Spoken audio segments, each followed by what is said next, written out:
Hello guys. मैं आपको आज डायरेक्ट टैक्स का सेकंड चैप्टर है जो है resident and scope of total income, उसके बारे में कुछ इन्फॉर्मेशन देना चाहती हूँ कि उस चैप्टर में क्या है। देखिए, ये आपको 20 मार्क्स के लिए एग्जाम्स में पूछा जाता है। Resident and scope of total income मतलब निवास और कुल आय का दायरा। देखो, मैंने यहाँ पर हिंदी में भी मीनिंग लिखा है। अब मैं इसका कुछ आपको इंट्रोडक्शन दूंगी। मतलब the scope of income depend upon the resident status of the person. मतलब जो भी स्कोप इन हमारे इनकम है वो किसके ऊपर डिपेंड होता है, हमारा जो पर्सन है वो किधर रहता है उसके ऊपर क्या होता है, हमारा रेसिडेंट डिपेंड करता है। देखिए, इसमें 3 टाइप्स आते हैं। पहला है रेसिडेंट एंड ऑर्डिनरी रेसिडेंट, मतलब नागरिक और सामान्य नागरिक जो सिर्फ हमारे इंडिया में रहते हैं। सेकेंड है resident but not ordinary resident, मतलब इंडिया में भी रहते हैं, इंडिया में रहते हैं और उनका इंडिया से आउट ऑफ कंट्री क्या है, बाहर आना जाना होता है, राइट। थर्ड है नॉन रेसिडेंट ऑफ इंडिया, मतलब जो इंडिया में नहीं रहते, सिर्फ आउट ऑफ कंट्री रहते, उसे क्या कहते हैं, नॉन रेसिडेंट ऑफ इंडिया। आपको इतना समझा? The scope of income depends upon the resident status of the person. इसके 3 टाइप्स है जो भी आपको मैंने बताए हैं, रेसिडेंट एंड ऑर्डिनरी रेसिडेंट जो इंडिया में रहते हैं, और हमारे मतलब नागरिक और सामान्य नागरिक जो सिर्फ हमारे इंडिया में रहते हैं, राइट। सेकेंड है resident but not ordinary resident, मतलब इंडिया में रहते हैं लेकिन उनका बाहर आउट ऑफ कंट्री क्या होता है, आना जाना होता है, राइट। इतना समझा। थर्ड है नॉन रेसिडेंट ऑफ इंडिया, इससे आपको डायरेक्टली पता चलता है कि ये हमारे इंडिया में नहीं रहते, मतलब आउट ऑफ कंट्री है, इन्हीं को हम कहते हैं resident, non resident of India. इसके कुछ है कंडीशंस ऑफ स्कोप से ऑफ टोटल इनकम, मतलब कंजप्शंस आएगा यहाँ पर, राइट। मतलब उसकी कुछ टोटल इनकम है जो आपको मैं यहाँ पर बताऊंगी और सम्स में क्या होंगे आपको यूज़ करेंगे। देखो, हमने 3 कॉलम बनाए, एक मैंने बनाया पर्टिकुलर और एक बनाया रेसिडेंट ऑर्डिनरली रेसिडेंट। सेकेंड बनाया है resident but not ordinarily resident. Not ordinary resident मतलब ये जो 3 मैंने ऊपर लिखवाए हैं ना, ये 3 टाइप्स, ये तीनों टाइप्स के आपके कॉलम बनेंगे। हर एक सम्स में आपको ये तीनों टाइप्स के कॉलम बनाना होगा। ओके, अभी देखो आपको पता चलेगा टैक्सेबल और नॉन टैक्सेबल, मतलब हम किसको टैक्स पे करते हैं और किसको हम टैक्स नहीं पे कर सकते। इनकम रिसीव्ड इन इंडिया, हमने क्या किया है, इंडिया में इनकम रिसीव्ड किया है, मतलब हमारे इंडिया में है, हमारे कंट्री में है, तो ये हमारा क्या होगा, टैक्सेबल होगा। गवर्नमेंट इसका टैक्स पे करेगा, राइट। हमको क्या करना पड़ेगा, गवर्नमेंट को टैक्स पे करना पड़ेगा, तो क्या हो जाएगा, टैक्सेबल टैक्सेबल टैक्सेबल। सिंपल सा लैंग्वेज है, जो भी हमारा इनकम होगा रिसीव्ड होगा कहाँ पर, इंडिया में, उसमें क्या होगा, टैक्सेबल होगा। सेकेंड है इनकम विच अक्यूर्स और अराइजेस इन इंडिया, मतलब अक्यूर्स का मतलब होता है अर्न इन इंडिया, जहाँ हम पैसे कमाते हैं।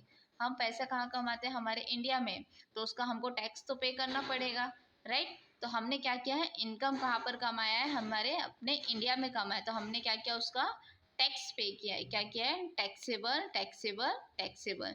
ये 2 क्लियर हो आपको। Income received in India, income which accrues और अराइसेस इन इंडिया, मतलब हमने क्या किया, ये दोनों में देखो इक्वलिटी है आपको।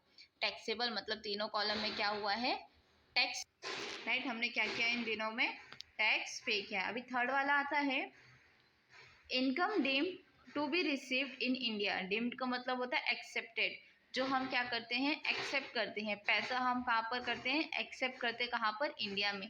जैसे कि अगर मुझे सैलरी मिली है तो सैलरी मुझे इंडिया में मिली है, राइट। तो इसका भी क्या हो जाएगा, टैक्सेबल टैक्सेबल टैक्सेबल। ये 3 आपको समझा। Income received in India, income which accrues और arises in India, income deemed to be received in India.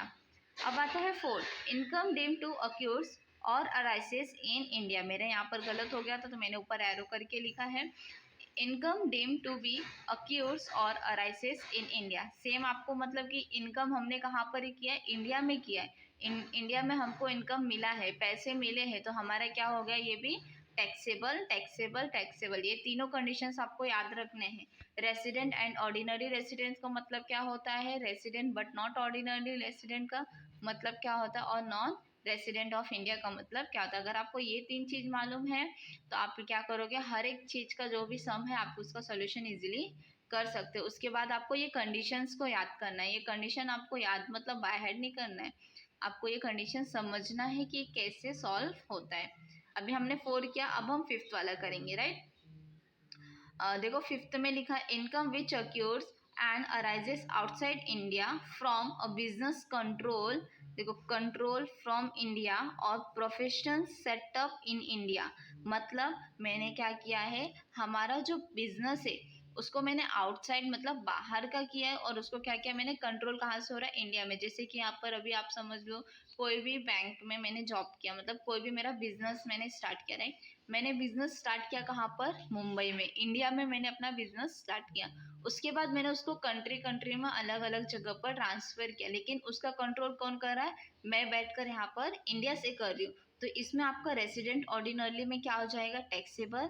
उसके बाद यहाँ पर टैक्सेबल, फिर यहाँ पर नॉन टैक्सेबल। मतलब आपको 2 जगह टैक्सेबल आएगा और एक इधर क्या आएगा, नॉन टैक्सेबल। मतलब हमने क्या किया, जो हमारा कंट्रोल होता है ना, एक जैसा अभी हम लोग रिमोट कंट्रोल कार चलाते हैं, रिमोट कंट्रोल कार में हम यहाँ पर बैठकर उसको कार को कहीं पर भी घुमा सकते हैं। तो वो कंट्रोल जो जहाँ से कर रहा है वो इंडिया से कर रहा है, तो वहाँ पर टैक्सेबल, टैक्सेबल, नॉन टैक्सेबल आएगा।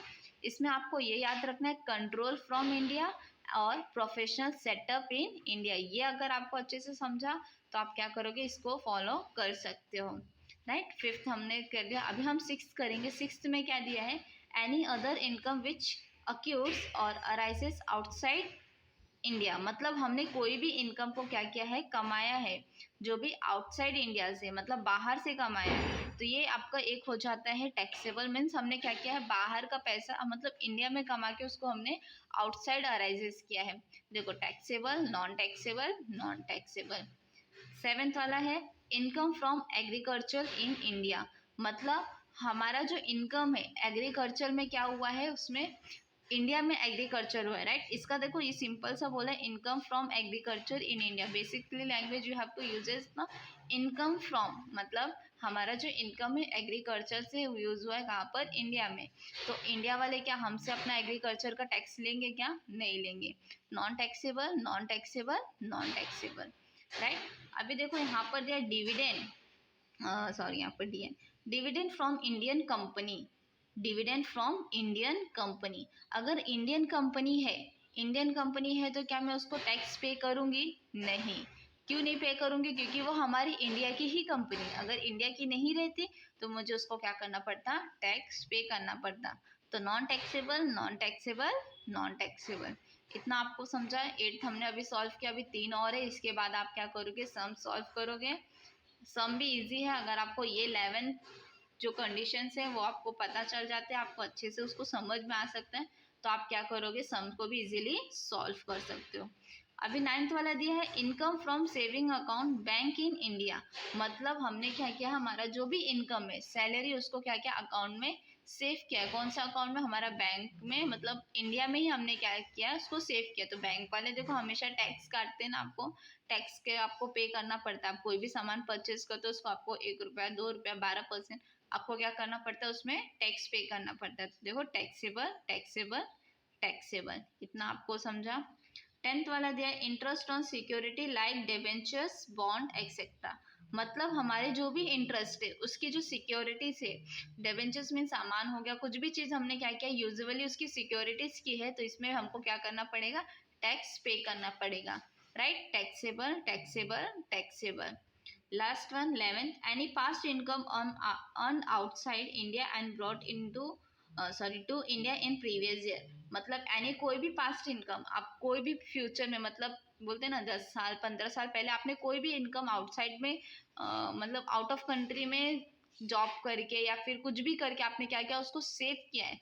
सेव करने के बाद आप उसको इंडिया में लेकर आते हो, तो उसमें आपको क्या करना पड़ेगा, टैक्सेबल करना पड़ेगा। क्या करना पड़ेगा, टैक्सेबल, मतलब सॉरी नॉन टैक्सेबल होगा, क्योंकि हमने क्या किया है, सेविंग्स करके अपना जो भी हमारा पैसा हमने उसको इनकम को अर्न किया है, सेविंग्स करके हमने उसको कुछ साल के बाद इंडिया में लेकर आए, तो हमको गवर्नमेंट को उसका टैक्स नहीं पे करना पड़ेगा, क्योंकि हमने हमको जब सैलरी मिली थी तब हमने उसका क्या किया था, टैक्स ऑलरेडी पे कर दिया था। क्या आप 2 टाइम टैक्स पे करोगे क्या, नहीं, आप एक ही टाइम टैक्स पे करोगे। तो यहाँ पर non taxable, non taxable, non taxable. आपको इजीली ये 11 के 11 चीज आपको याद करने हैं।